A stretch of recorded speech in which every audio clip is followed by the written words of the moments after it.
harder to change it at all. You've got to get the House, you've got to get Washington to work.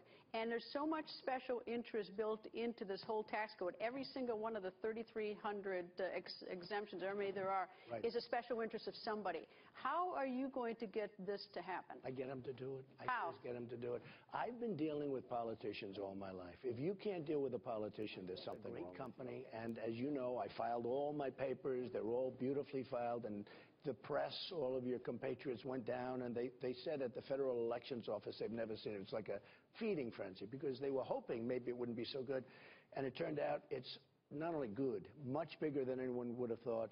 It's a phenomenal company, very low debt, very, very big. But you think you get Washington to work? And I will tell you, yeah, and I just want to say, and the reason I'm doing it is because that's the kind of thinking. I'm not saying that in a bragging way. That's the kind of thinking our country needs. We have $19 trillion in debt, et cetera, et cetera. I deal with politicians. You know, I was an establishment person, to be honest with you, 9 months ago before I decided to run. Once I decided to run, all of a sudden Trump was an establishment. The fact is, I get politicians to do what they're going to do. And it's not like they're bad people, but they have reasons for not doing it. And they're fighting each other. There's total gridlock in Washington. You have a president that has no control over his own party, let alone the Republicans. You know, it's supposed to be, you're supposed to get them in a room and you're supposed to make good deals, not bad deals, great deals. That's what I can do. All right, a question from the audience from Jamie. Hi, Mr. Trump. Hi. Just curious, what are your thoughts on minimum wage and the Fight for 15 movement? Okay, the minimum wage is a very, very complex situation because we are a non-competitive country. If you look at what's going on throughout the world, we're considered, and one of the big problems we have are wages. I am going to make our country so competitive that people at minimum wage are going to escape the minimum wage. They're going to go up, and they're going to make a lot of money, and they're going to have companies really successful where they can be paid more and more money. But if you start raising that minimum wage, you're going to make a lot of our companies even more non-competitive, and it would be a big, big problem.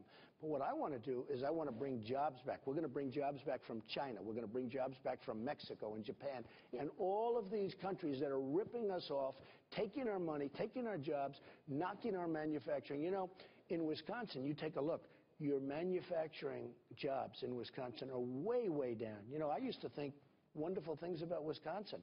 I was given a plaque by Governor Walker because I supported him. I gave him a lot of money. I supported him.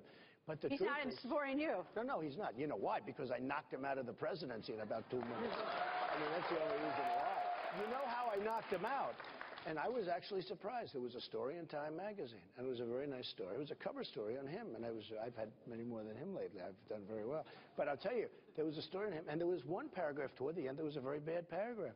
It talked about a deficit of $2.2 billion, an imbalance of the budget, $2.2 billion, and all sorts of bad things. The schools are in bad shape, the roads are in bad shape, the highways. I said, what is this all about? And when I looked at it, I said, wow, that's true. When I got up and started hitting him with information about Wisconsin, your jobs, your loss of trade, your loss of so much, all of a sudden,